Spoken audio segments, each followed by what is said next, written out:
With Zillow, you're not just looking for a house. You're looking for the pool that will turn your kids' fingers into prunes. The living room where your dad will explain the nuances of football to you. Yet again. The kitchen where you'll alphabetize your spice collection and discover forgotten, furry, what is that, in the back of the fridge. You're not just looking for a house. You're looking for a place for your life to happen. And whether buying or renting, Zillow makes it easy. With smart search features, photos, and more. Zillow. Find your way home. Blog Talk Radio.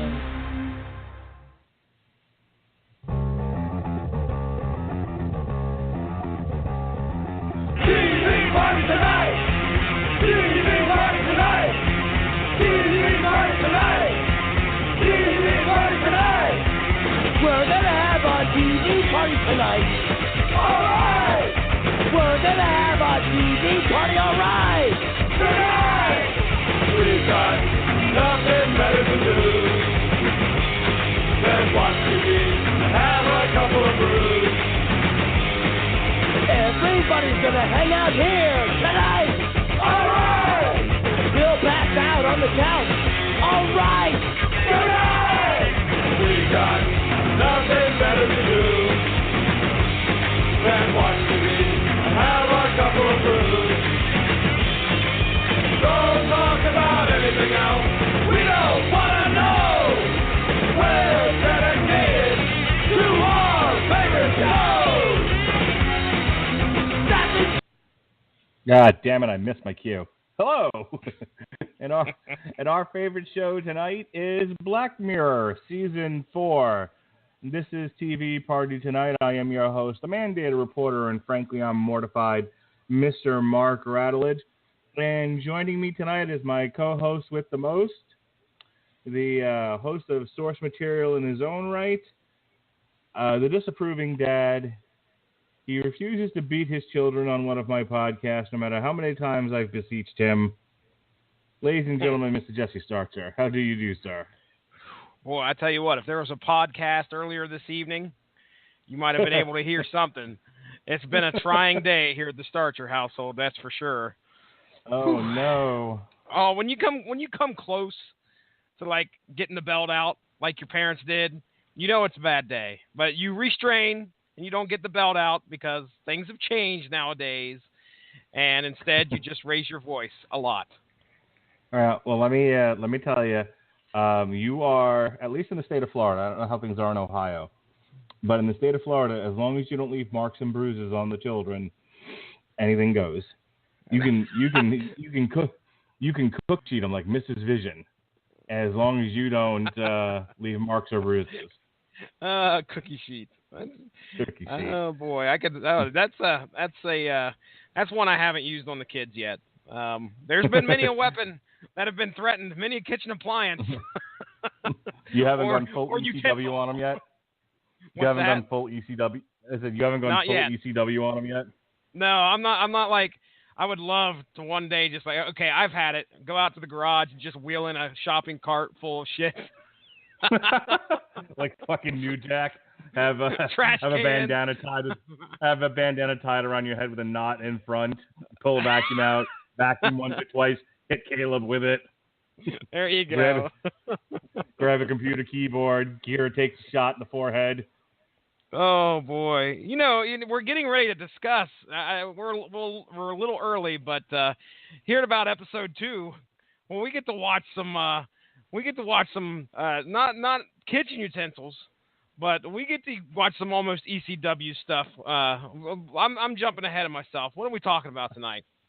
Well, really, who hasn't wanted to beat someone to death with a tablet? Really, if you, to me, the invention of the tablet begged someone to use it as a weapon. Someone's getting smacked in the face. Yeah, happening. Someone's taking a tablet to the fucking face. Yes. No, the worst part of my night was, my wife planned this trip to Cocoa Beach because she wanted to take. She thought it would be cool for the family to go to Kennedy Space Center, and then go to the beach. I've been there. My grandpa lives in hold on a second, Titusville. So right across. Yep. So we're gonna go there at the end of spring break, and we're like, well, what else can we do? And I was like, you know what? That's over there that I've never actually been to, and I can cross it off my bucket list. Is Daytona. Now, I'm not a NASCAR person. Yeehaw. Like ever. But I didn't think I was a monster truck person either until I actually went to the monster truck thing, and I was like, okay, I've done it once. My kids liked it. Maybe I'd go again if they really wanted to go. But I think it was a fun thing to do at least once. Yeah. And I was like, I've never actually been to a car race before. And we have Daytona here. I think it's like one of those things where I want to do everything that there is to do before this short life is over. Sure. Or before I upload my conscious to San Junipero, season 3. So before all that happens, I want to try all the things there are to try, within a reasonable distance. And I was like, okay, well, why don't we go? And my son loves racing. He loves Hot Wheels and all of that.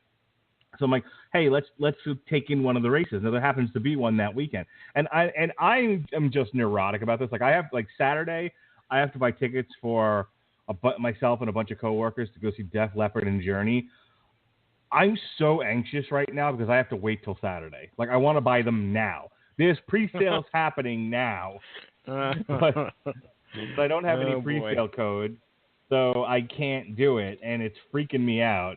And so I said to my wife, I was like, listen, since I know we're going to do this, let me go ahead and buy the Daytona 200 tickets like now. She's like, how about you wait until you get your next paycheck and we've paid some of the beginning of the month bills. You know what those beginning of the month bills are like. You got to pay your rent, your mortgage. Oh, yeah. There's always a lot of stuff that hits at the beginning of the month, right? And I didn't hear the part about wait till you get paid. I just heard not yet. And I turned into my son momentarily. You never let me have any fun. And proceeded to mope and throw a fit.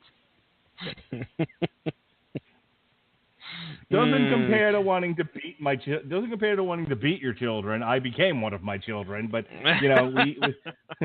we each had a night is the point of all of this. Oh yes, I'm glad we get together tonight and have a TV party. Did you see that they're developing a Metropolis show based on Lois Lane and Lex Luthor? No, I did not. They are. Yeah, let's just do a TV show about Superman, but don't have Superman. That's correct. That's the way it feels anymore. It's like, oh, hey, here's the main character, but we aren't going to bring the main character in. Well, that's the thing. It's let's a story about the town.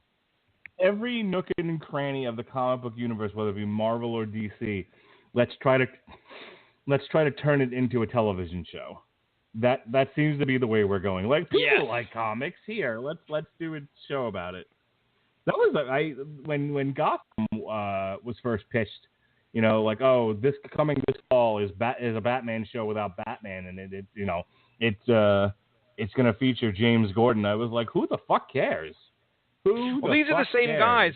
Is this the same one I just saw that it's being done by the showrunners of Gotham? I'd have to look. I only saw the headline.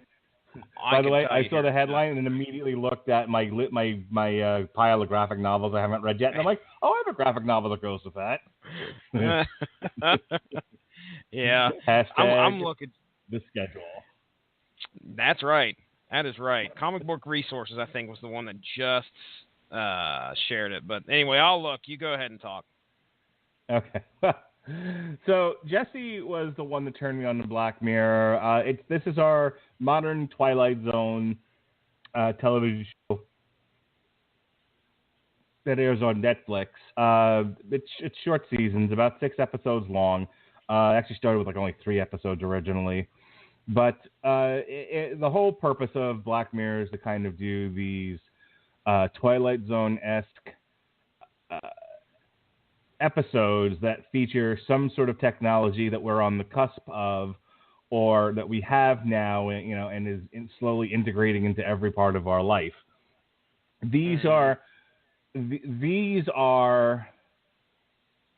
of technology that are absolutely within the realm of possibility in the way that they're used in these shows.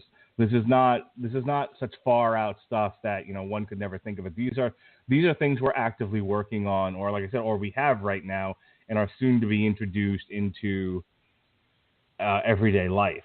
To think that if you look around your house and you think about your Amazon Echoes and Google machines of the same nature, your smart TVs, your tablets, all of those things just 10 years ago were future technology. They're here now. I have an Amazon Echo on my desk. So wow.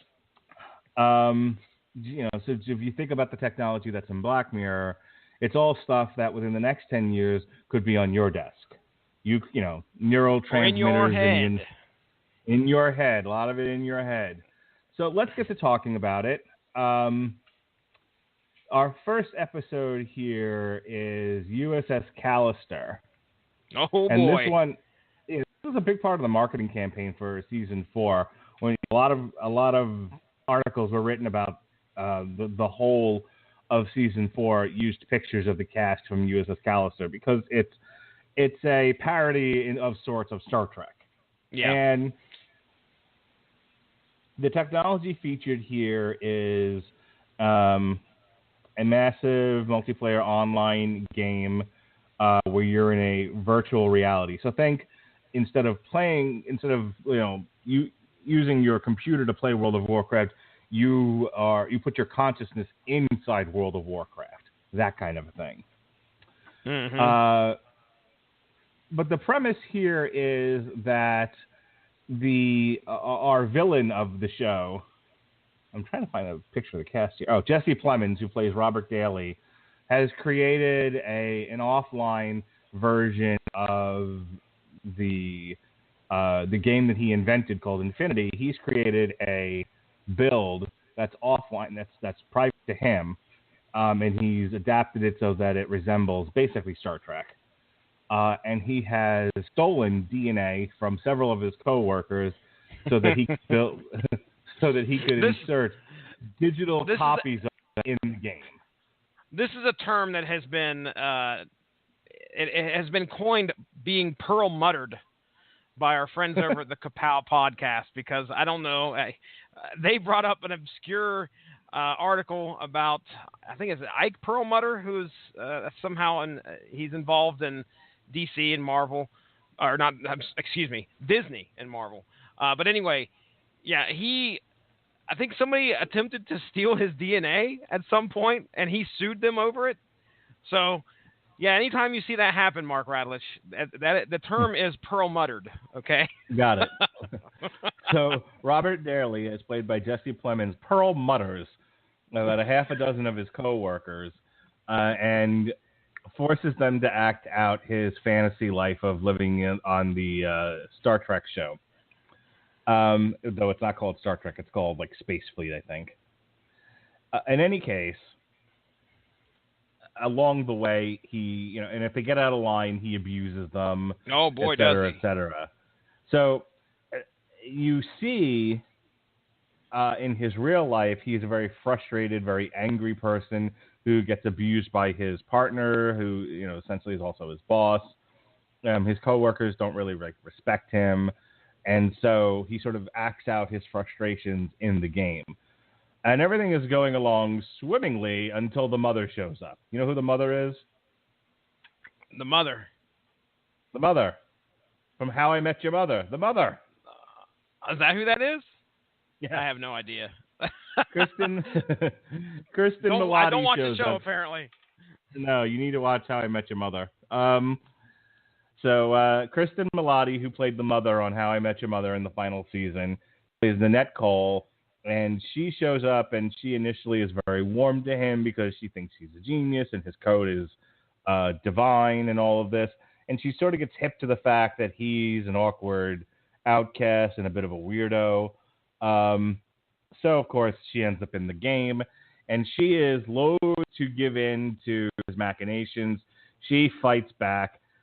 This all goes to a head where they come up with a plan to use the Christmas Eve update as a means of escape. thinking it'll just erase all of their digital consciousness and essentially they'll die in the game. But what ends up happening is that they are in the shared game proper. Along the way, Robert Daly is tricked, and he tries to chase them down. He can't use his god powers for whatever the reasons are to stop what's happening, and he gets stuck inside of his own build. And unless somebody shows up at his apartment and takes the insert off of his head that allows his consciousness to be in the game, he's essentially stuck in the game. And there is no game and the game has deleted itself, so he's basically stuck in an empty void. And that's where the episode ends. Did I miss anything of importance here? No. I think this is an interesting episode when it comes to we're pulling for the machine here. I mean, clearly, you said it was Robert Daly, right? Is his name? I had it in front of me. Yep, Robert Daly. He's clearly the villain here, but sure. I mean, I don't know. I kind of identify with this guy because he represents pretty much every gamer out there almost, especially in an open world. I mean, dude, I watch, my son play video games. I've played video games as a kid, and when they've got these open world video games now. Like, did you ever play any of the Grand Theft Auto series? No. The only MMO I've ever played is World of Warcraft. Okay, well, I mean, you could go around and do anything you want, kill anybody you wanted to, and act in any way you felt. I assume that you cared to act. If you wanted to kill somebody, you could. If you wanted to follow the line, your own personal code of honor or whatever, you could do that. So this guy represents just about everybody out there who wouldn't want a virtual reality game where you could do just about anything you wanted with just about anybody you wanted. The weird part is, this guy kind of, I don't know if you want to say clones these people, but I mean, it's pretty much a cloning sequence, which they certainly don't go into. They just kind of glaze over it by saying, okay, hey, yeah, he's got their DNA, and that's how he creates the models of these people. But they essentially become intelligent, or when they're born in the ship, they're already intelligent. But still, that you see that guy as a villain, and you root for the people who are the machine to get out of there. I didn't know where the episode was going to go. I was like, okay, well, what's she going to do? Is she going to, when she is contacting herself outside of the, her actual self in the real world, is she going to have her delete everything? I didn't know exactly how they were going to go about it, but I thought it was pretty neat how they ended the episode itself by kind of, allowing them to kind of move on and continue by going out into the internet, I guess you would say, although it's not much more of a hospitable place out there. King of space, baby. King of space. I thought it was hilarious because, I mean, they all, they figure out this crazy, tricky way to get out of there, and then they end up, just out there in the ether amongst the cloud, as they were saying, and and you run into some dude that's probably like infinitely worse than Robert Daly in real life, his character anyway. And this guy's just some douchebag sitting on the and playing for like a couple hours. And I think the quote was, "Are we going to blow each other, or are we going to trade?" And I'm just like, right. Oh, okay. But anyway, yeah, it's interesting. It's funny you say. I mean, here's the whole setup, right? They are digital copies of people's consciousness. They are That's essentially a recurring theme. They are clones. They are digital clones of their original selves with all of the memories and everything else. But this goes back to the San Junipero episode, and this whole season kind of goes back to that a few times. Mm-hmm. Of if you put your consciousness in a digital space, at what point does life lose all of its meaning? Because think about the hell that they're trapped in. They're trapped in this guy's game build, They can't procreate. They have no sex function, essentially. And you see that clearly when they drop their drawers. One of them drops their drawers, and there's nothing but a nub.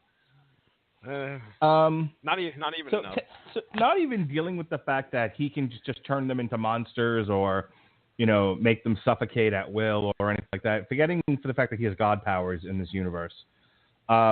Just the idea of when he's not even there, they have no meaning. If he decides he's not going to play the game for a year, they're just sitting there for a year doing nothing. They life essentially just stops. I think it's even worse than prison. In prison, you can at least feel things. There's there's the progression of time. We talked about this when we talked about season 3 about, with death looming on the horizon, at a minimum, it gives life meaning. Do what you is what I was saying before about I want to do things before I run out of time. When time is no longer a factor, is any of that stuff meaningful?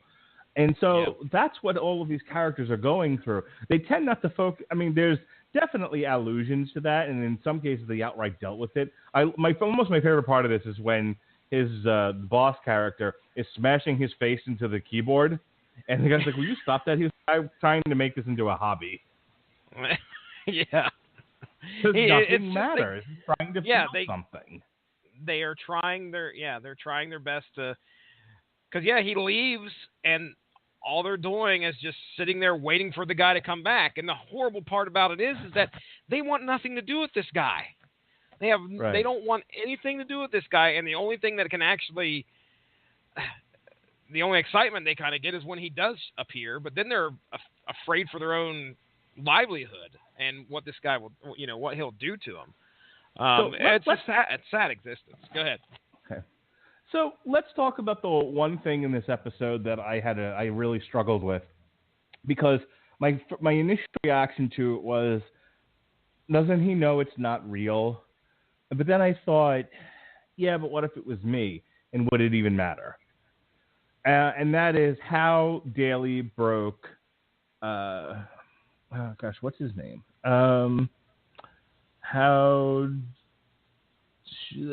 What is this fellow's name? Who we talking? His boss. Boss.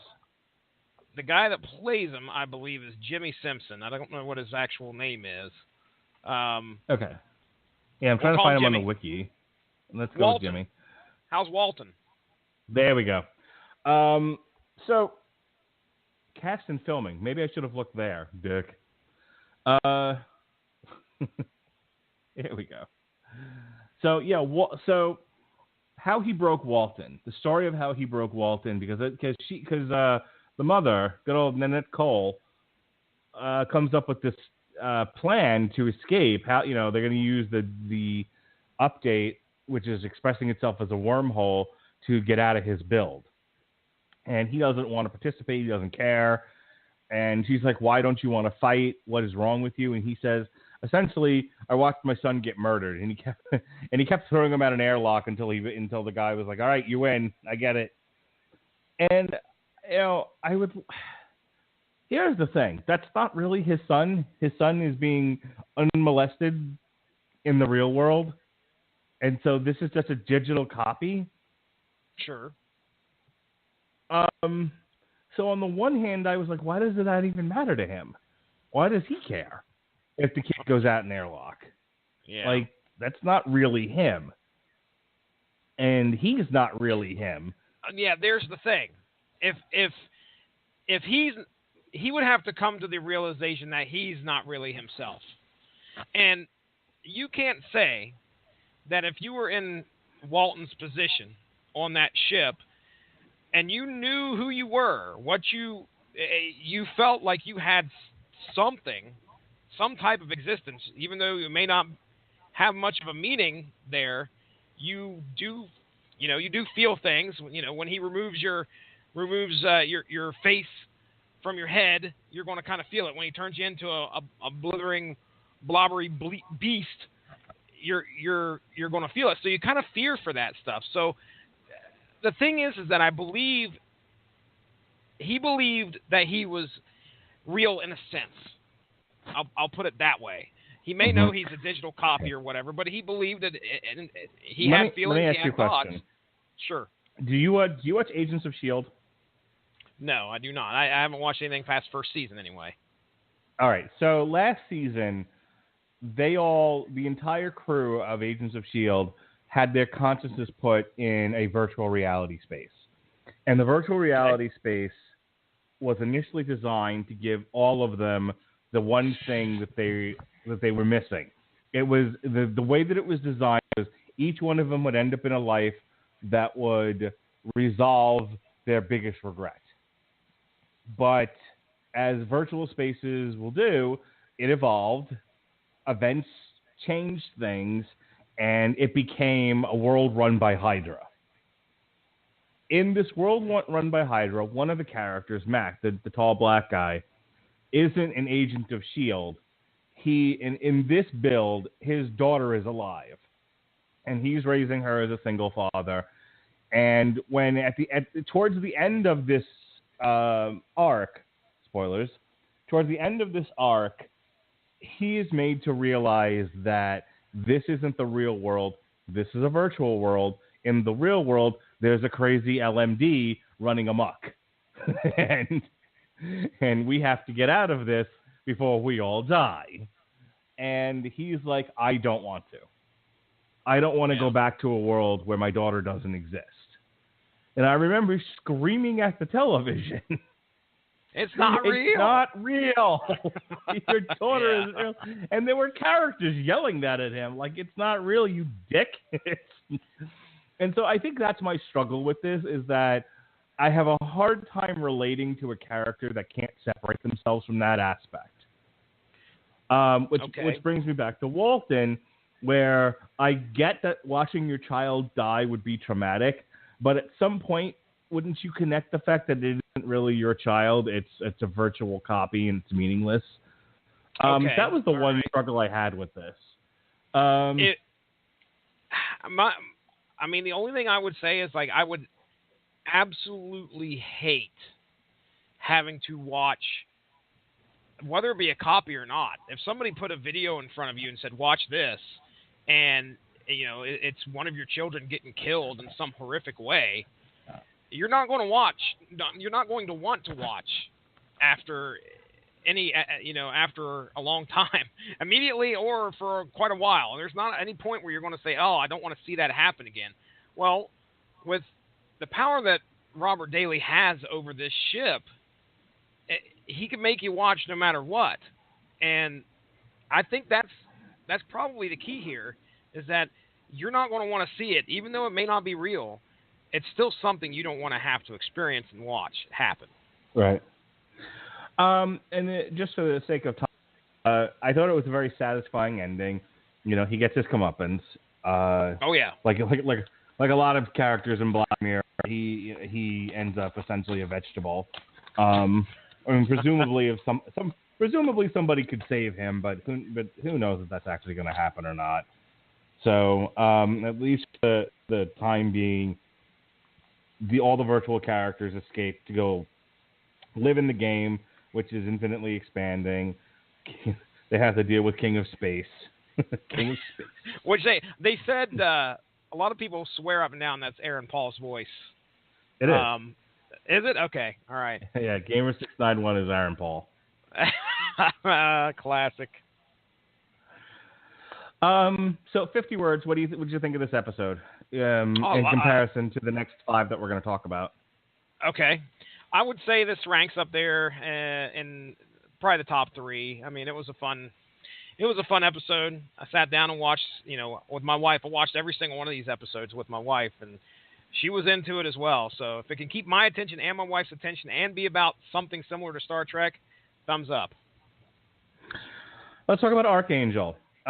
This is really a simple thing here, and as parents, I think this is probably the most relatable episode of the entire 6-episode season. We have a woman gives birth to a baby girl. Baby girl grows up a little, that she goes to a park, baby girl wanders off, and for a brief moment in time, mom can't find the baby girl.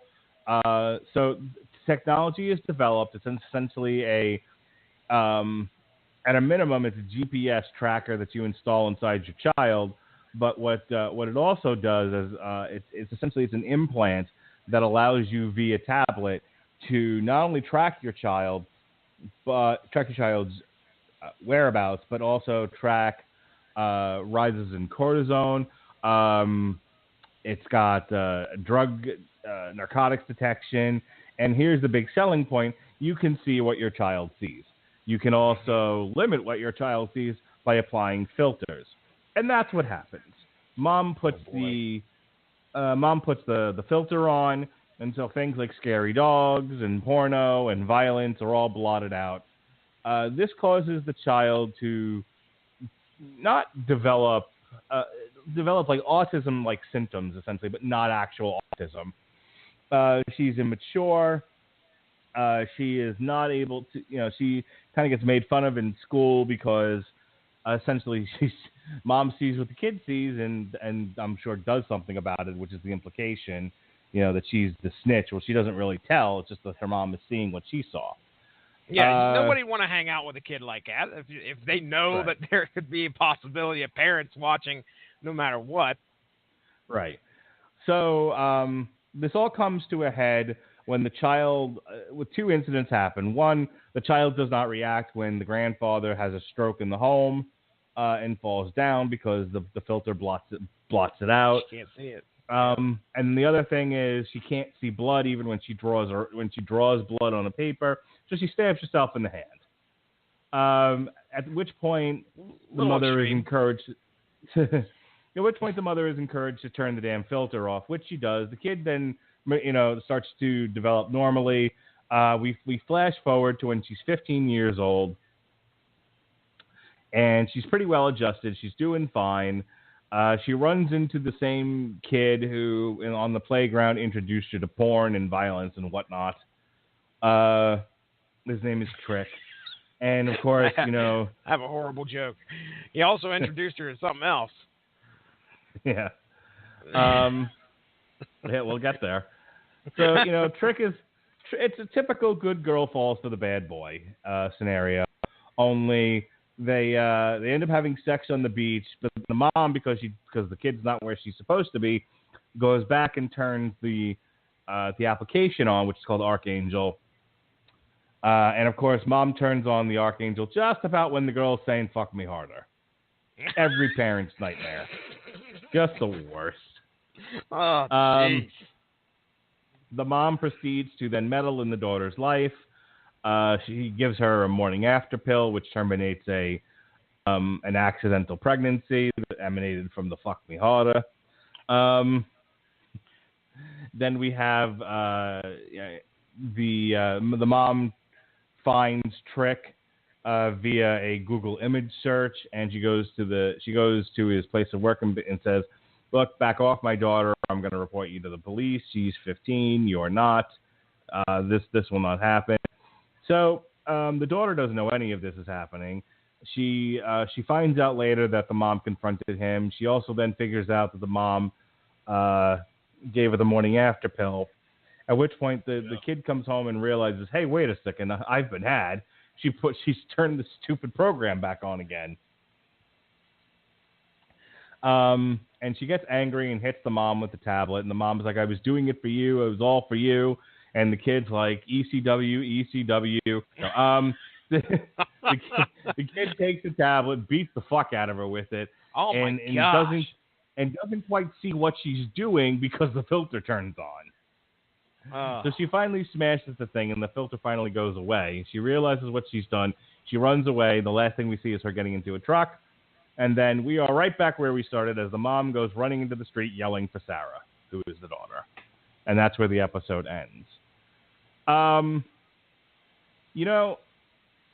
As a parent, the worst thing in the world is to not know where your children are. I've definitely had one or two scary moments like that where, the kid isn't where I left him. And I've had to go, hey, wait a minute, where are you? And it's, and there's always that possibility that someone's going to, run away with your kid. Those with the way my kids behave at times, I don't know why you'd want them. But whatever the situation is, it's always a fear, and it's always a possibility. Oh, yeah. I don't think in my wildest dreams, well, the GPS tracker I think is useful. None of that other stuff is worth it.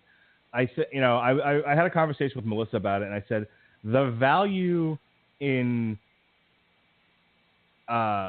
experiencing negative things and falling on your face and failing as a teaching mechanism cannot be overstated.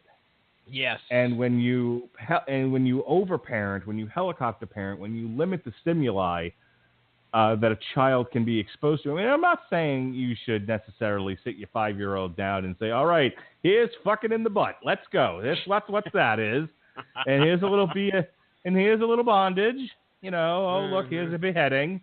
We'll get it all in there, Junior. You know." And I'm not saying that's necessary. I'm just saying it's okay that I play Slayer in the car with my children. I'm just saying that's Angel of Death doesn't hurt them.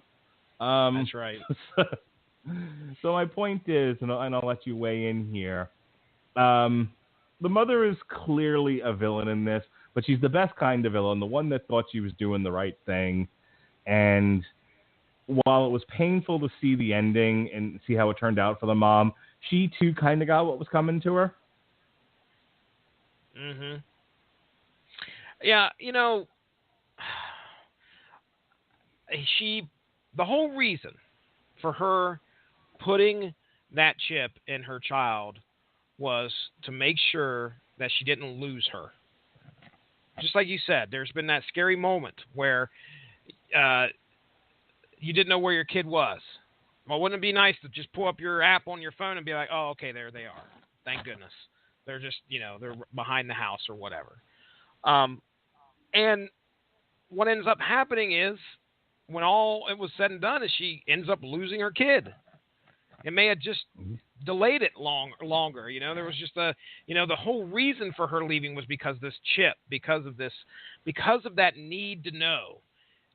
And I don't think I won't have fully crossed that line where I have to say to myself, okay, stay out of give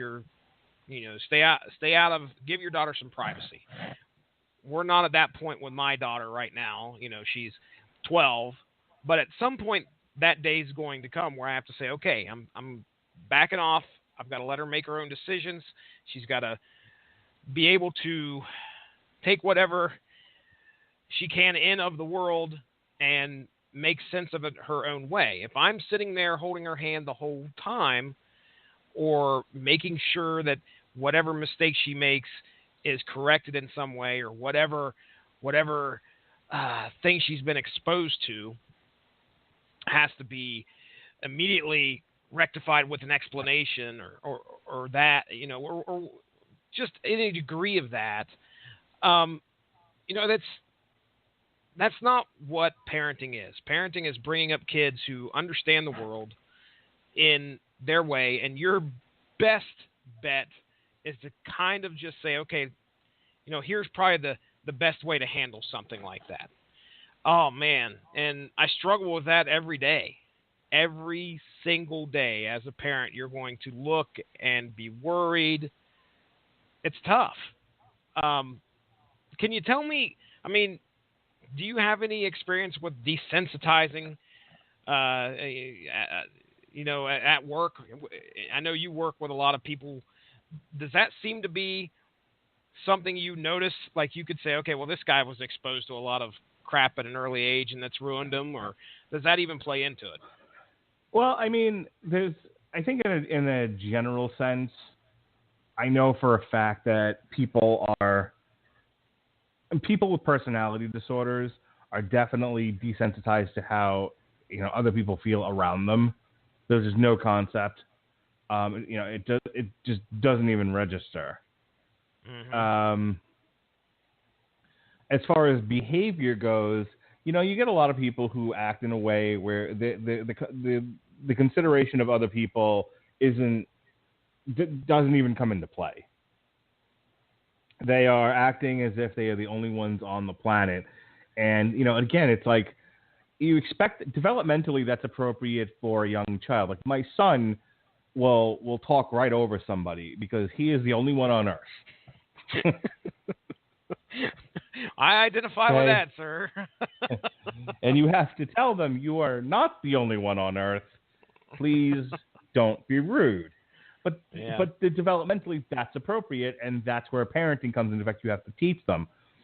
I think it's important to say that, just as a general rule, that yes, a lot of children's behaviors are fucking annoying, but they're developmentally appropriate. Your job as a parent is to take the fucking annoying and teach them the appropriate way to be, and eventually they'll grow into people who can apply those lessons.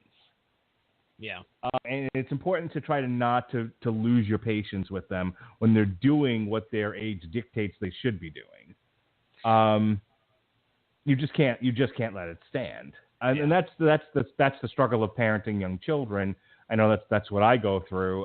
But it's just that that line between understanding and not letting it become a habit, to where 20 years from now they're in a holding cell banging on the door and screaming, let me out, you fuckers. Yeah. It's the whole hand holding and the chip and following up, and a lot of times the kids equate that to not being trusted. And it leads to a lot of resentment. I mean, if you just look at it as a political point of view as well, with like a lot of people resent the government because, hey, they're in your business all the time. It just leads to resentment. It's just that action of sticking your nose in, or and I think that's what happens here is a combination of both, where this lady desensitized her child so much that she was kind of stunted, I guess you would say. Well, and then isn't it what we just talked about with, about the secret to happiness in life is to be able to feel things. Yeah. And when you can't feel them, you'll seek out any stimuli. Again, San Juniper. After a while, just to give their life some sort of meaning and feel something, they'll do just about anything. The USS Callister, I'm banging my face into this thing because I need to feel something. And now you see a sort of real world application of it. Now you're not even talking about a digital space. You're talking about a real world space where you've robbed somebody of the opportunity to be stimulated, rightly or wrongly. And you see what that produces. Yeah, it's not. Obviously, the take here, the commentary here is that it doesn't result in anything good. It results in resentment. It results in a face beating by a tablet. I mean, it's bad. It's going to be bad. Like and at the end of things, she lost her kid again, and this time it was her kid ran off because of her, not got a truck. Yeah. Got in the truck. That's not a good. No. If my daughter runs away and hops into a semi or whatever, I know I failed as a parent. Yeah, you get an F for parenting. That's the old. If my daughter I just have one job as a father. Don't let them on the pole. Do not be employed there. That'll be not there, or there. Those three establishments do not apply. This was the most relatable of all the episodes this season for me. I can agree. This was the most interesting. This was the most relatable. This was the most believable. This probably, the way that it ends with the mom running into the street the way she does, was probably the strongest image for me. Because again, unlike USS Callister, where he's just a prick, and he's talk about desensitized, he's somebody who's struggling with relationships and real life, so he becomes an online bully. Like, okay, well, I don't sympathize with you. I sympathize with this mom, and it's just one bad decision after another with the right intentions leading to a horrifying ending. That's the stuff that sticks with me. Mm-hmm. Yeah, I agree. It is one of the one of the more relatable ones for myself. I look at the rest of these.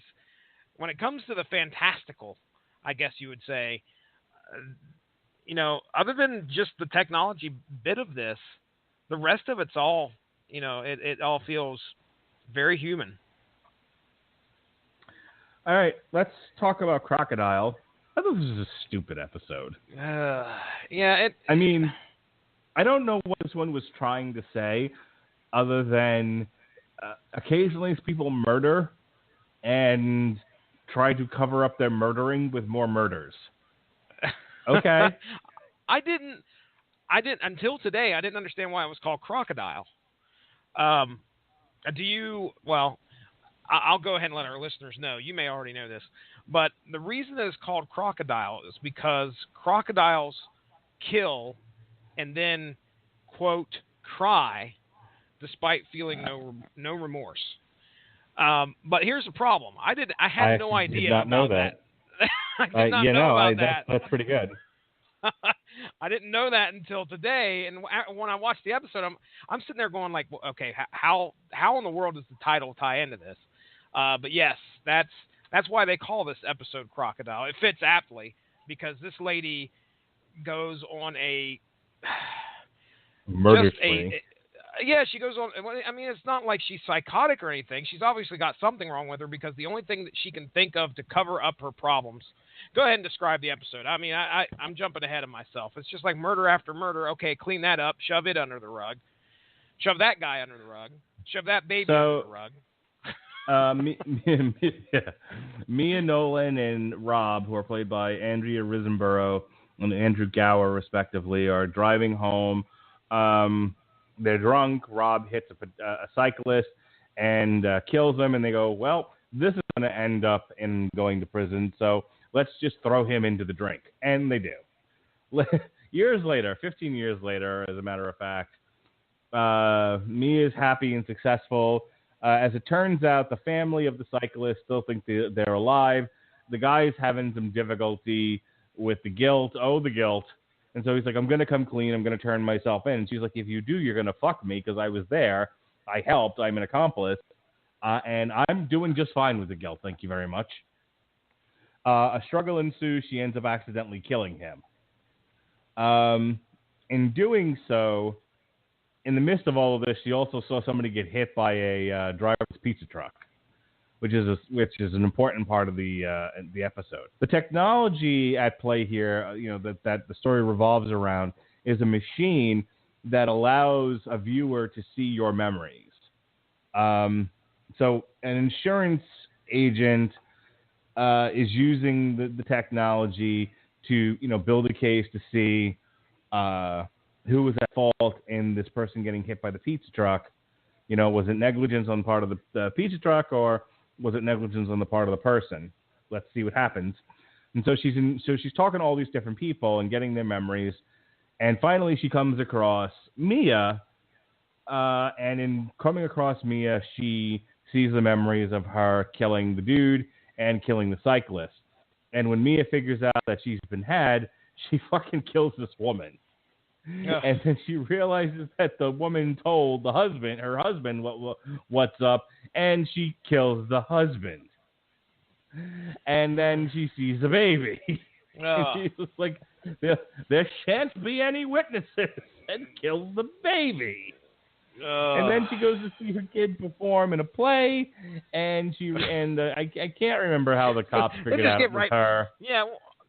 You can't remember how the cop figured out it was her? Oh, that's the best part of this whole damn thing. Well, here's the deal. She ends up killing the baby, and they're at the scene of the crime. Oh, that's right. Now I remember. Okay, go ahead. Yeah, now I remember this.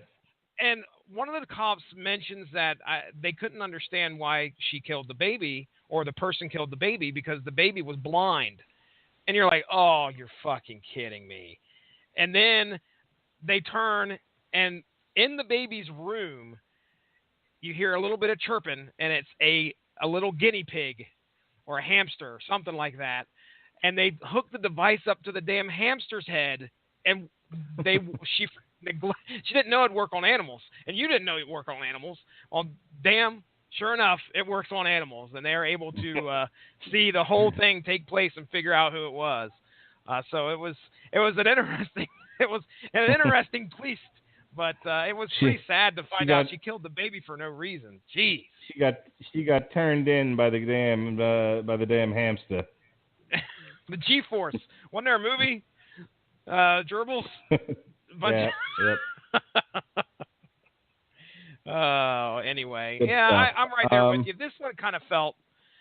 This one was not my favorite because I wasn't, like, hanging on edge at any point. I felt it was almost like it was definitely a horror type of episode because, I mean, she has that one lady tied up, the insurance investigator or whatever, and she's tied up in a barn, and she has like a 2x4, and you're like, okay, something's going to happen here. We've been following this lady's life for a little while. She fucking hits a home run with it.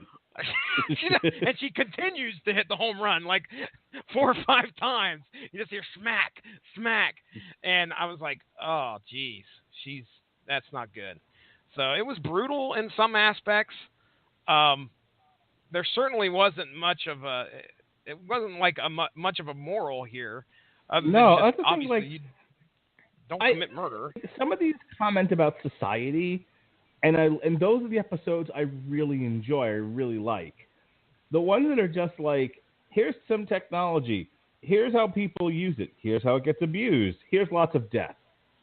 Like, yeah. Nah, I'm not into those episodes as such. You know what I mean? Yeah, it's just this is just a story told. The one thing I have to try and remember is that this is an anthology series that is put together to kind of tell stories that involve futuristic technology. Yeah, the ones we love are the ones that have that fun twist and fun moral and societal commentary. But sometimes it's somebody trying to escape the technology is I guess maybe that's probably the best way to kind of spin this one is that you're going to continue to try and escape the technology, but regardless, it's kind of futile. She wasn't able to do it no matter what in the end anyway. A killer's going to get caught, and by golly, we have technology that makes it a lot easier nowadays for a killer to be caught. So I guess I guess what I'm saying is I just didn't care. Like, I feel you on that. This was the weakest episode, in my opinion, of this series. Or no, this season. That's still coming. For you, sir, maybe. But for me, this one was. All right. I love this next episode. It's not my favorite, but I really enjoyed a lot of things about this episode. This is our Tinder episode. Oh, yeah. This is called Hang the DJ, which, by the way, were you aware of that Smith song, Panic? No, I had no idea. Yes, Hang the DJ is the chorus from the Smith song Panic. Panic on the streets of London. Panic on the streets of Birmingham. Hang the DJ, hang the DJ, hang the DJ. Never heard that? No clue, sir. They played it though they played it in the show, right? Yes, they did. Go upload it for me so we can hear it. I'm just kidding. That's tomorrow. Just kidding. Anyway, hang on, I gotta add another half an hour here. I thought we'd be done by now, but no, we spent a long time talking about USS Callister, which is fine. So I'll add a little bit more time here so we can give these the full breadth of discussion. All right, so hang the DJ, hang the DJ, hang the DJ. Our episode centers around Frank, who is played by Joe Cole, and Amy, who is played by Georgina Campbell, and they are in something called the System. The System will match you with your with the best person for you with 99.8% success rate. If you do the program, if you do the system the way that it's to be done, at the end you will be paired with your soulmate. Hotsy-totsy. But that's the thing is you never know how long it's going to take. You never know how long you're going to be with any one person. And so you have two different stories here. You have Frank's story where he spends the majority of time with this soulless ice queen, who that was one of my favorite parts of the episode. And she's like, "You're gonna have to do it from behind." Like, not so much in out. It's just a nightmare. Giving him tips on sex. Which was that the only episode this season that featured a sexual encounter? Because usually we have more than that. I'm trying to recall, because I remember like in the early days of Black Mirror, I would say we were yes. like, geez, okay, all right. So, well, that's good. I think that's an improvement. But regardless, yes, that was hilarious. Yeah. So while he's trapped in this long relationship with this horrible human being, he ends up in one relatively short relationship and then a bunch of stands. And they both have a different experience with the system. Then they're finally matched together, and they agree not to look and see how much time there's left together. But of course, Frank can't handle it, and he looks. And in doing so, looking without breaking their bond, looking at the amount of time they have left without her being aware of it, makes their relationship shortened by several years. What was once a 5-year relationship gets shortened to like 20 hours. She gets pissed at him for betraying her. Shouldn't have looked. She gets pissed at him for betraying her, and then she ends up in another relationship, and so does he. And finally, she gets matched with somebody. And they say, okay, well, you can dance if you want, or you can leave your friends behind. You can say goodbye to whoever you want to say goodbye to. And so they have one last encounter, at which point they both rebel, which then reveals the fact that the thing was a simulation, and you see various copies of them, numbers over their head, showing the amount of times the simulation has been run and how many times they've rebelled and how many times they haven't. And as it turns out, the whole thing was just an algorithm.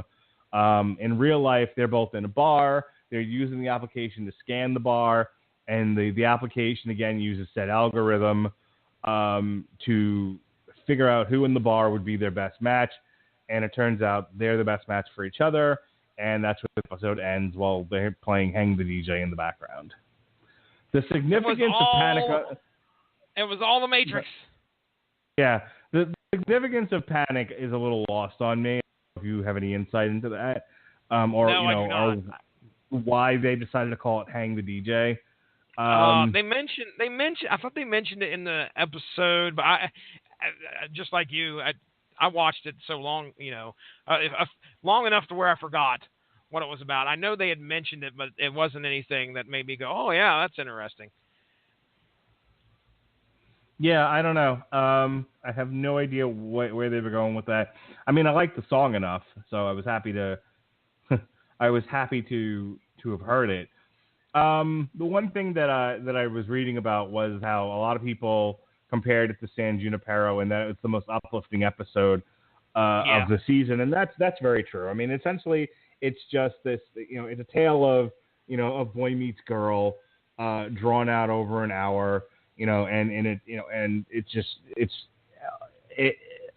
what you saw is meaningless. Essentially, it's an algorithm expressing itself in different ways. But it was still, but that's why we say this is sort of Twilight Zone-ish, because you never know if what you're watching is real or if you're watching the expression of some sort of virtual space. That's the thing I've taken from Black Mirror is they really do play with the idea of is what you're watching real life or isn't it? I guess there's some fun in that. But what did you think of good old Panic in the Streets of London, Panic in the Streets of Birmingham, Hang the DJ, Hang the DJ, Hang the DJ? I did like it. It was good. They had me tricked at the beginning where, they sit these people down and they're having this date, and I was like, oh, what crazy utopian future are we in now where nobody has to worry about finding love. They just go by some kind of a computer program, and it's all ruled by that. As a matter of fact, it's very forcefully ruled. At least that's the impression when they have these guys who are like, I don't know, Russian thugs or whatever, that kind of, and when they all sit down in this wonderful restaurant, and then the guy acts to get up, and he's kind of looking over there. I remember that's right at the beginning. I was like, man, it's kind of creepy how these dudes are kind of hovering around them. Are they being forced to do this? So they set up a great story to tell about this couple coming together, finding love after giving it a shot with just about a ton of, well, I don't know about a ton, but enough other potential partners, I guess you would say, and then rebelling against the system. Like, you don't go over the wall. That's just something you don't do. And then, of course, at the end, you find out that's the whole purpose of this program, is to find out who would actually rebel. Interesting stuff. I think it's another one of those great examples of technology that is just, I don't know a whole lot about the algorithms that are being done today when it comes to Tinder. I mean, that's pretty basic. You swipe it, you hit up, and you're great. Now, this is I would say a lot more complicated, because they have these physical representations. There's no algorithms in Tinder. Tinder is, here's a zip code. Here's a radius. Here's a bunch of people on the app in that radius. Yeah. Cute, not cute, cute, not cute, cute, not cute, left, right, left, right, left, right. That's all Tinder is. That's basic. This was obviously a lot more in depth. So I would say that there's probably some dating programs out there that are striving to get to this. I mean, imagine. Well, isn't that what eHarmony was? eHarmony was, fill out this 100-question questionnaire. See, you didn't get to do all this, man. You married your high school sweetheart, you little romantic. I did. You. 98, buddy. You married. 98. You went from the prom to the chapel. That's the truth. So you didn't get the Match.com and eHarmony experience like I did. Like most of my friends, including myself, all met their spouses through some sort of online dating app.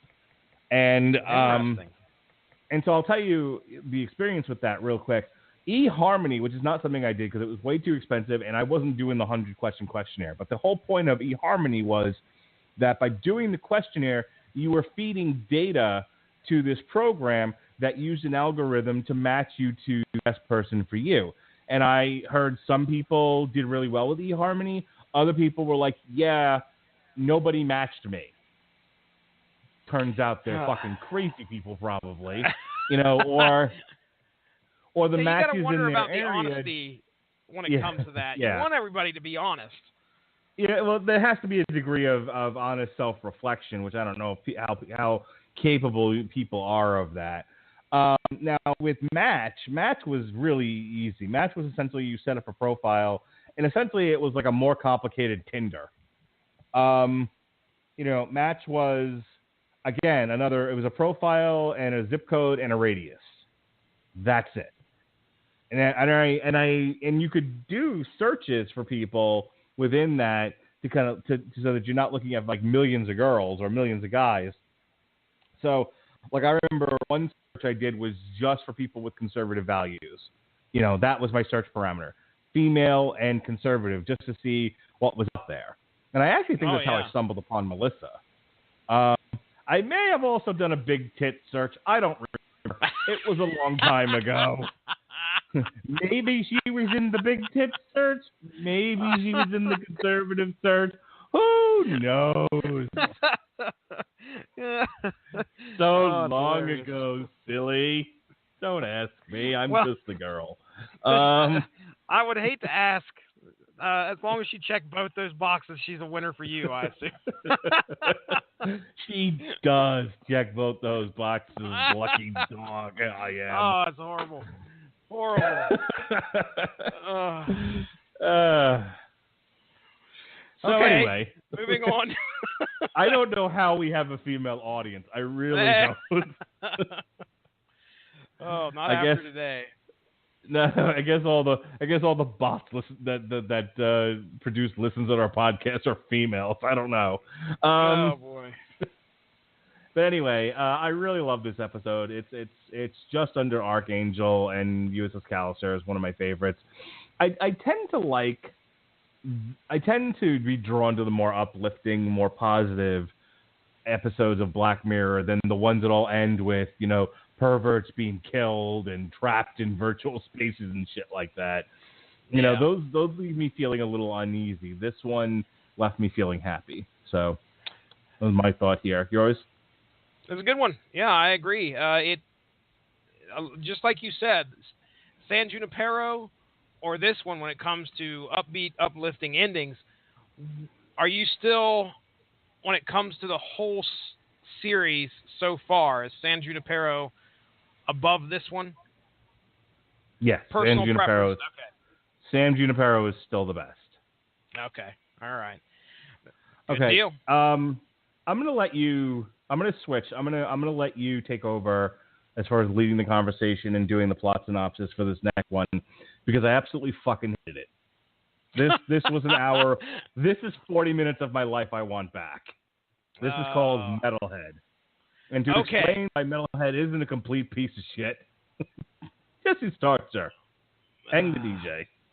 What is sad is that, you know, we're both a couple of metalheads, and we absolutely, well, you absolutely hate this one. I'm starting to find some redeeming qualities because, once again, this is an episode where you have to tell yourself, ladies and gentlemen, this is an anthology series. The purpose of it is to tell a story that involves technology in some way. So here's what I'm going to do. I'm going to break it down as best as I can. It's been a while since I watched it, but I read up a little bit on it today, so I'm going to kind of give you a very short version of what happens. All right, now this one's interesting because it's shot in black and white, number one. I think this is one of the most unique episodes we've seen so far. I don't think we've had a black and white episode shot here. And it centers, I think, initially upon three people who are trying to get into some type of a warehouse. You don't know what exactly is in there, but they're going after something. And there are there's a conversation on the way there about these dogs that have they've definitely changed the shape in some way, because these people are talking about these dogs, quote unquote, that have like killed off all the pigs.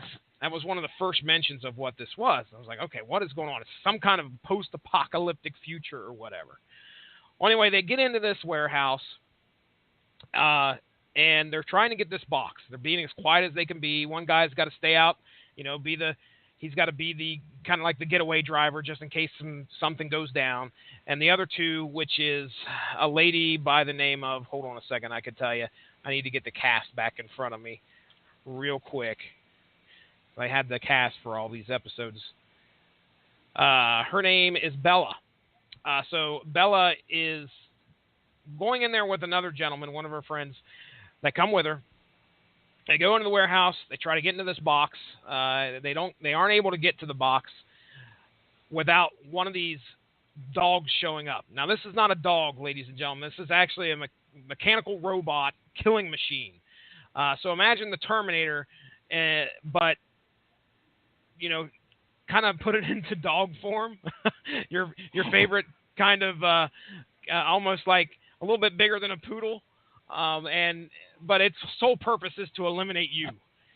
And the way that it does it's interesting. It shoots up this this kind of like explosive device that shoots all these trackers into you. So long story short, the guy that goes in there with her gets killed. She gets out. The guy that's the getaway driver, he ends up getting killed. So it's all her by herself. So she has got to try and escape this dog. And that's pretty much the whole episode. It's her trying to get away from the dog until finally at the end, the dog tracks her down. This 3-legged dog, by the way, because it gets its leg cut off. And it's interesting to see how it has to deal with that as a mechanical killer dog. It has to try and track her down and do whatever it can to kill her with only 3 legs. That's a part of it. That's one part I liked about it. But anyway, at the end of the thing, she gets holed up in this house. The dog shows up. She has this knockdown drag out with the dog, ends up killing the thing. And before it powers off, it shoots up another explosive device, riddles her face and everything with trackers, and she heads back into the house with about, another, what was it? It looked like about another 100 dogs closing in on the location. All right, she's dead. We all know that. And throughout the episode, she's trying to reach back to her base via radio.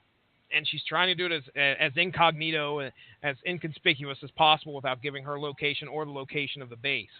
And you find out she was at that warehouse to get something for somebody who was dying. I thought it was initially like a friend of hers, but just from what I read, it sounded like it was actually for a kid.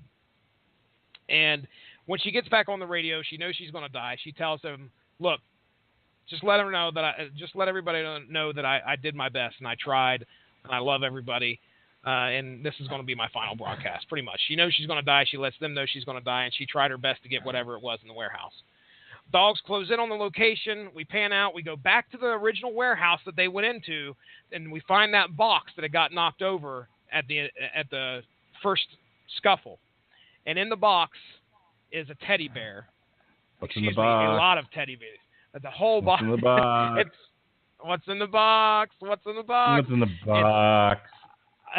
It's a whole bunch of teddy bears. So the whole point of her getting to that warehouse and this whole mission, I thought it was for medicine, but it was actually just for a teddy bear for this kid. And that's where we end it. We know she's dead, and we know that what they went after was just a teddy bear. So you hated it, and Mark Radulich, you're not alone. I'm on the TV Time app as we speak, okay? And I believe this is the lowest rated episode of the series. It comes in at a 3.9, while the rest of them are hanging around like 7 and 8, sometimes in the 9 range. So 3.9 out of 10. It's got there's a lot of derision for it. Now, I found a pretty good argument as to why this episode, okay? And it's real.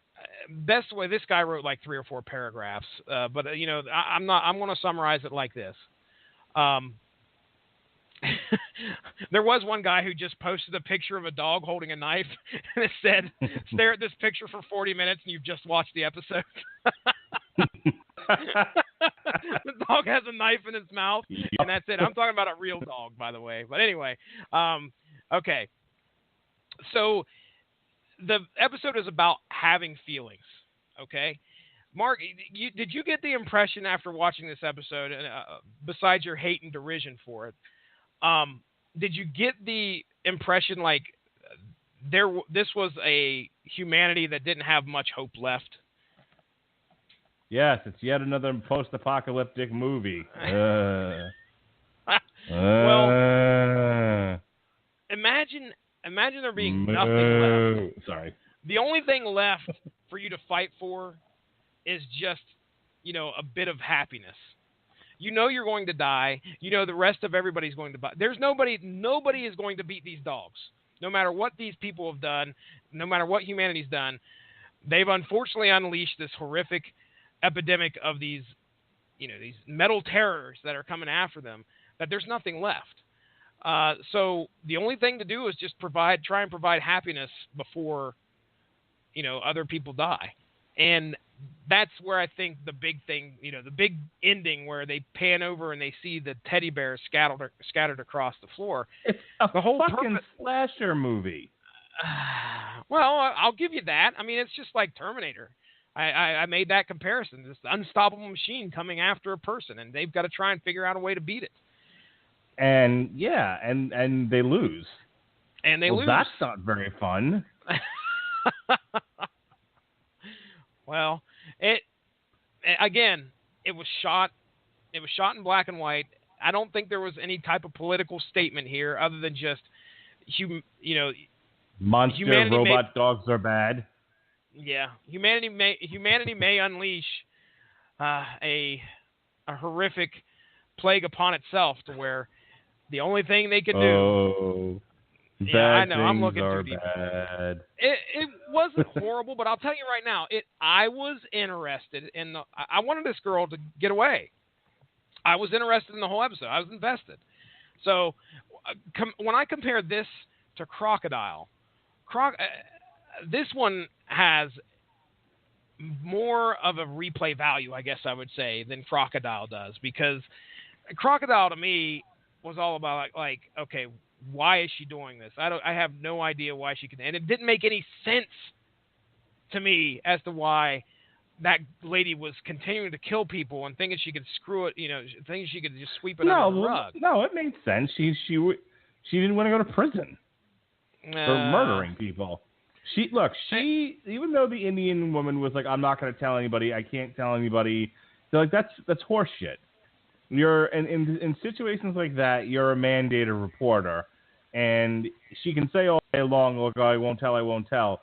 But ethically, legally, she has to tell, and that's why she bites it.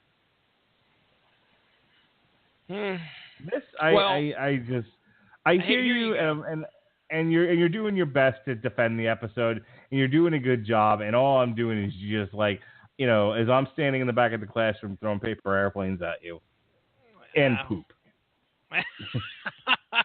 I want to look at what Crocodile got, because I think Crocodile got a good rating.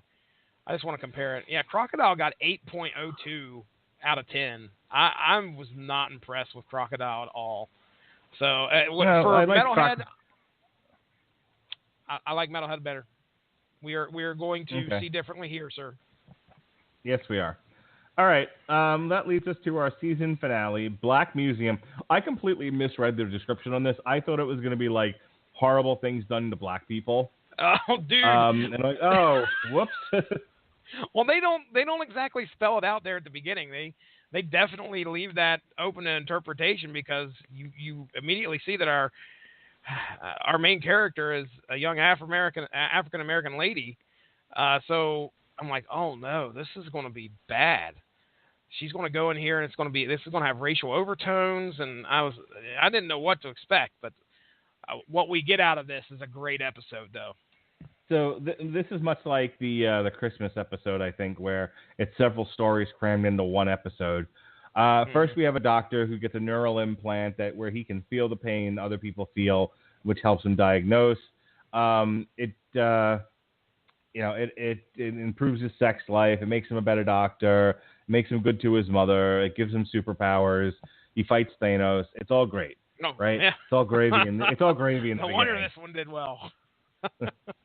And then, unfortunately, somebody comes in and he's connected to them while they're dying, and for him, it turns him, it makes him able in the beginning to like resist the pain. Now it's made him obsessed with the pain, and so he slowly sort of descends into obsession and addiction and madness. He self-mutilates, and eventually he murders somebody, and he and in the process of murdering them, it hurts so good that he goes into a coma. So that's the first story.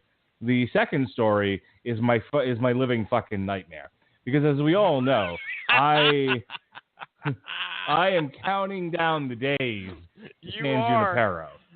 You are, sir. When I can upload my consciousness into a virtual space that isn't a fucking living nightmare, I will be a very happy person. However, and I'm telling, and I want this recorded for posterity, I do not want my consciousness uploaded into someone else's brain, nor do I want my consciousness uploaded into a fucking toy. Oh, man. I either want a robot body, I want a cyborg body, living tissue over a metal endoskeleton, like a Terminator, or I want to be in a virtual space. I want to be in San Junipero. Those are the only options from Aki. Don't put me in a fucking teddy bear. I am not Teddy Ruxpin. Oh, man. I don't need a hug, and I don't love you. Got it? Okay. But, so you have this woman who gets fucking hit by a bus, which I also think is a common thing in Black Mirror. What's with all the people getting hit by buses?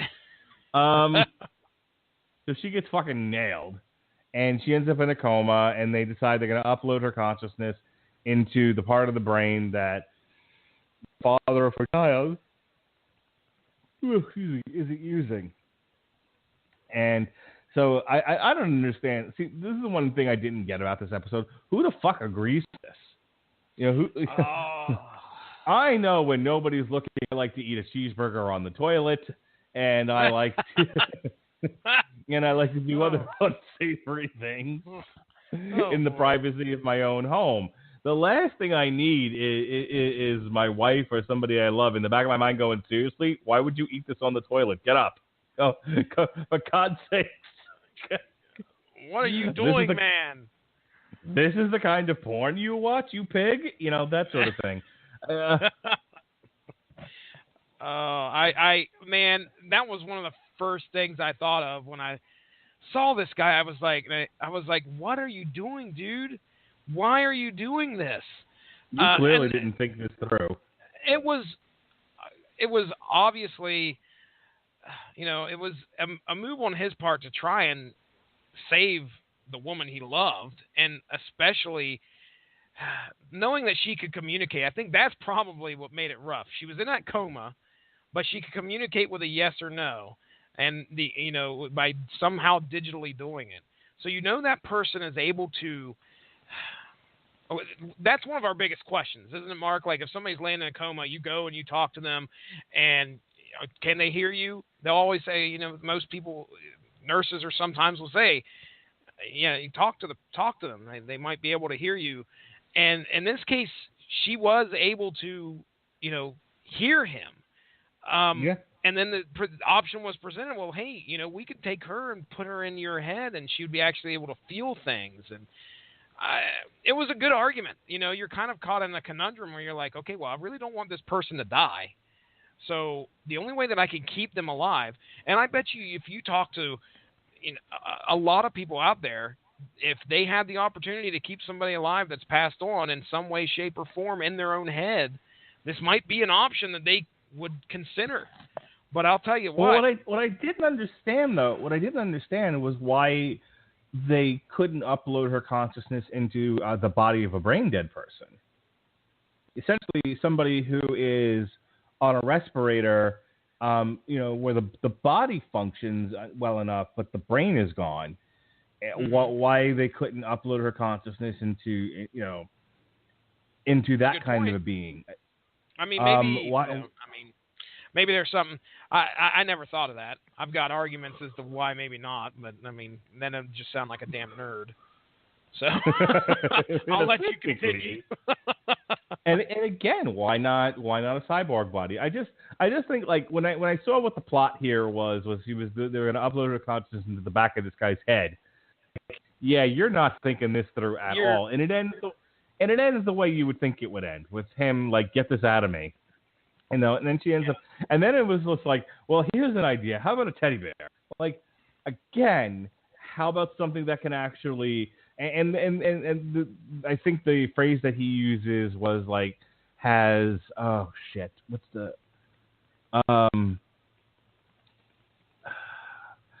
access to the world, but that's not the phrase he uses. Okay. Let's see if it's actually in the. I don't recall. Who said it? Was it the doctor, or are you talking about Jack? The proprietor of the thing. I know they shoved her in the monkey. Mainly, because she had that yes/no thing. That's right. She could communicate sort of where she would say, "Monkey wants a hug," or "Monkey doesn't like that," something like that, and. The whole purpose of that was because they had a kid together. I don't know if we mentioned that yet or not, but they had a kid together, and she wanted to be able to feel him giving her a hug and be able to watch them grow. And there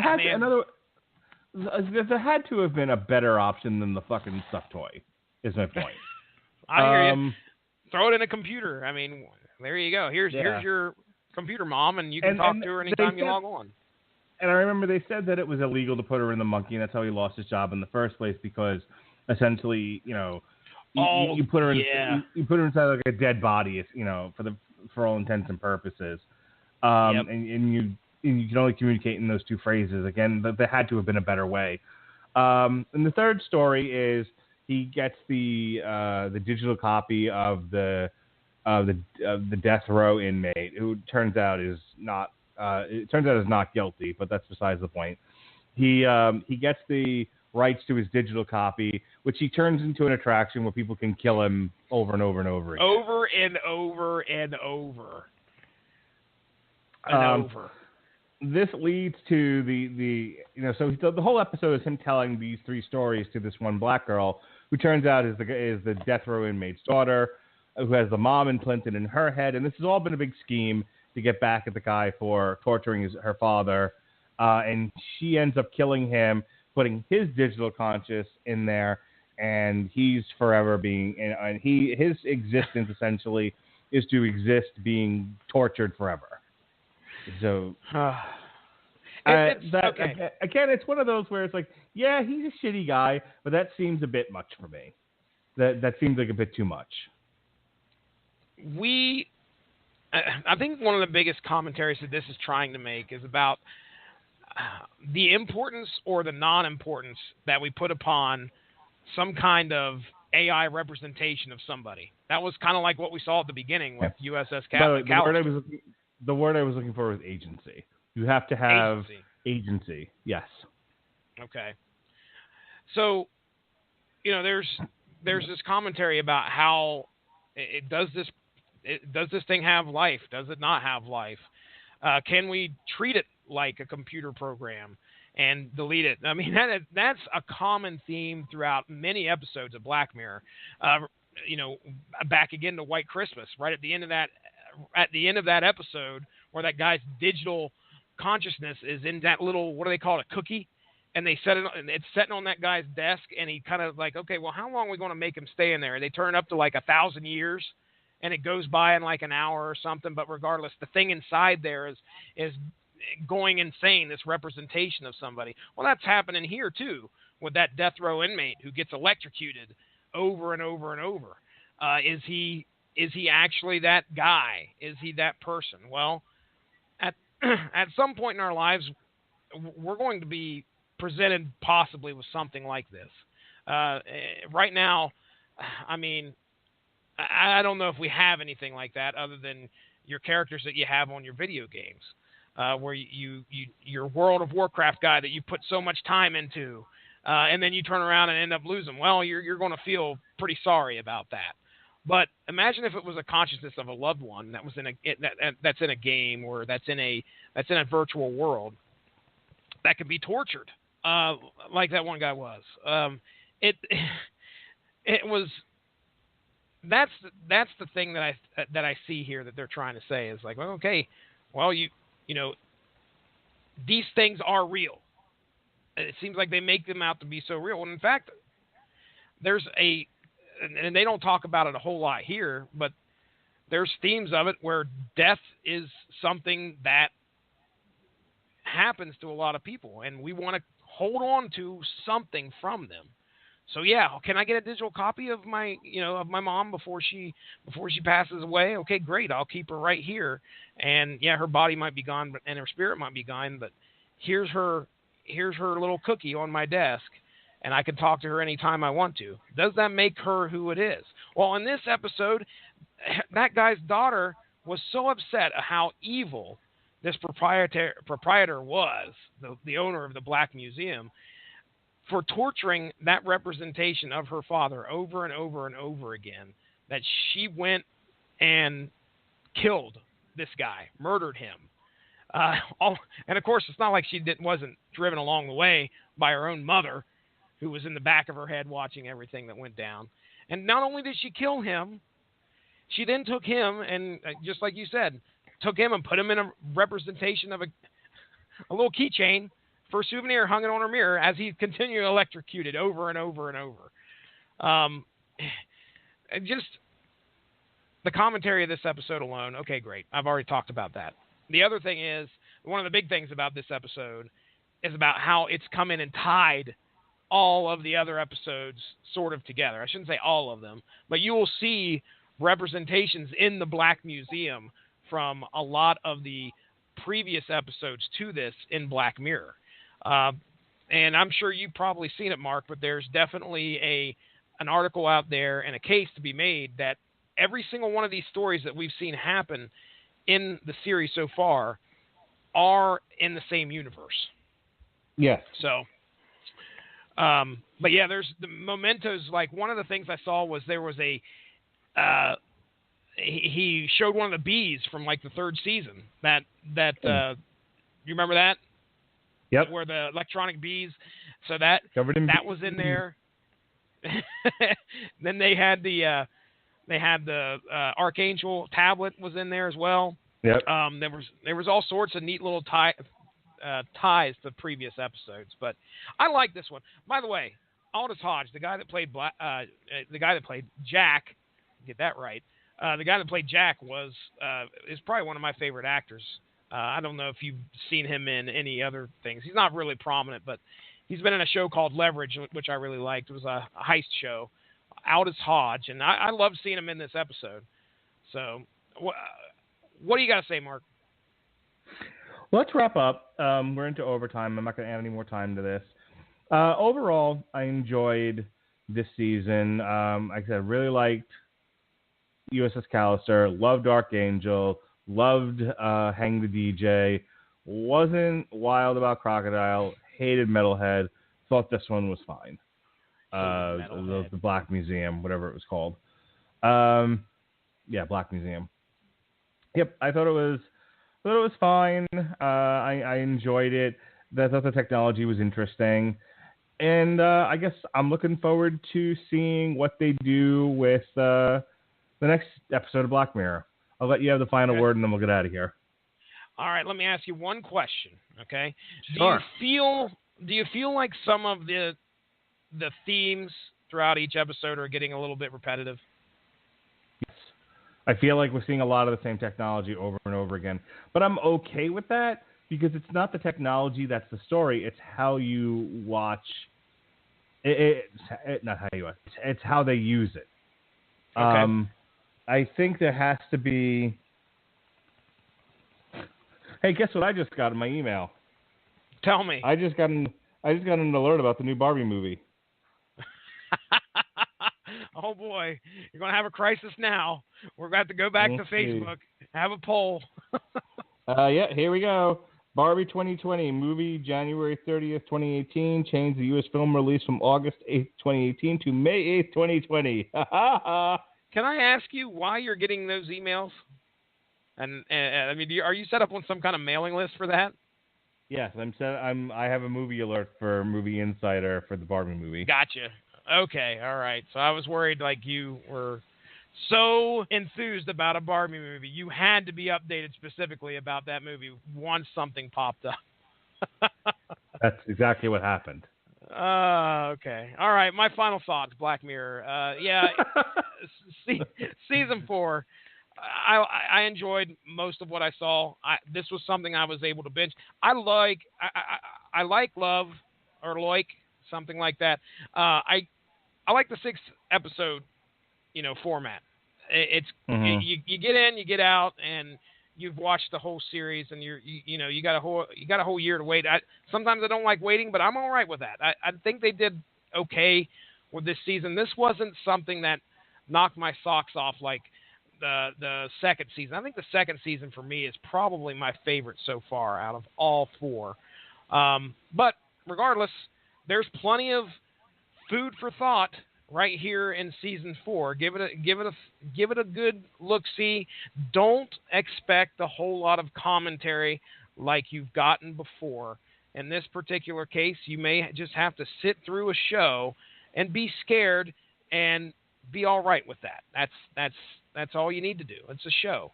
It's a TV show for your liking. So anyway, other than that, I liked it.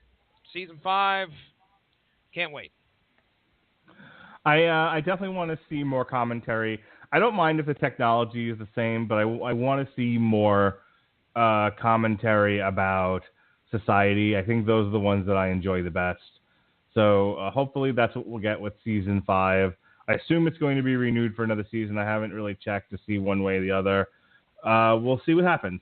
But tomorrow night on the Radulich and Broadcast Network, we got the Metal Hammer of Doom. We're going to look at the new Machine Head Catharsis.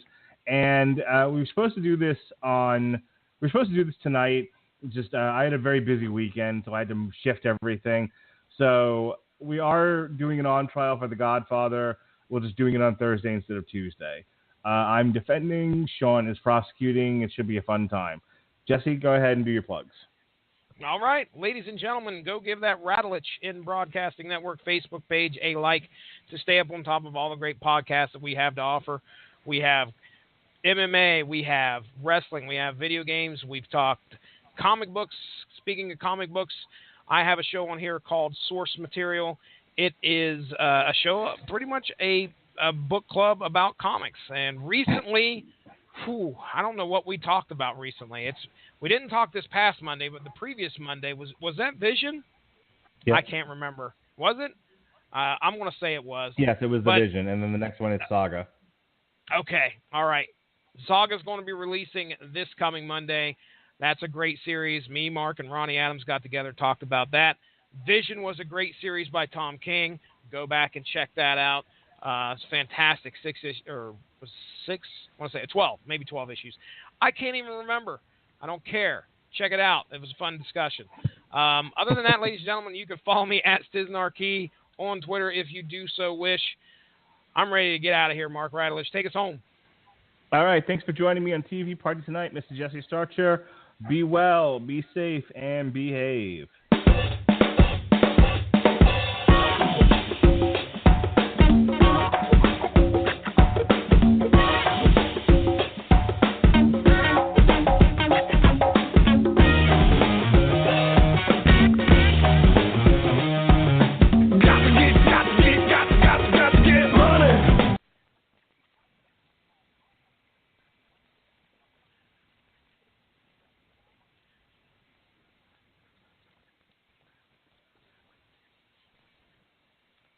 Xfinity Mobile is a new kind of network designed to save you money while streaming your favorite music, like that 90s Jams playlist you've played 72 times today. It combines America's largest, most reliable 4G LTE with the most Wi-Fi hotspots. You can get up to 5 lines of unlimited nationwide talk and text included with your Xfinity Internet, so all you pay for is data. And now get a $200 prepaid card when you buy an iPhone. Visit an Xfinity store or click to see how. Restrictions apply. Require subscription to Xfinity Postpay Internet and activation of a new line of Xfinity Mobile. Up to 5 devices per account.